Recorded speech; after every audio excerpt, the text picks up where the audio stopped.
How to permanently rotate a PDF. Hello guys, this is Atticus and welcome back to another tutorial video.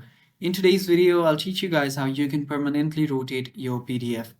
Now, before we begin, if you guys are new to our channel, head down below and hit the subscribe button so you do not miss out on our future videos. So let us begin.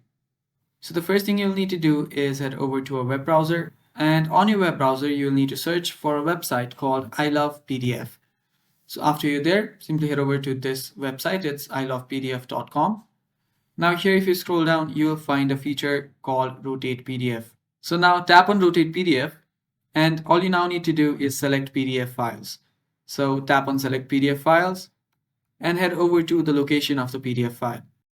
Now all you need to do is select the PDF file, open it up here, and now just choose the rotation you want. Now if you want to rotate it to the right, simply tap on Rotate to Right and tap on Rotate PDF. Now all you need to do is download the rotated PDF, and after it's been downloaded, you can open it up and check it. So that is basically how you do it, guys. That is how you can rotate a PDF file permanently. Thanks for watching. That is all for the video. Stay tuned for more, and bye-bye.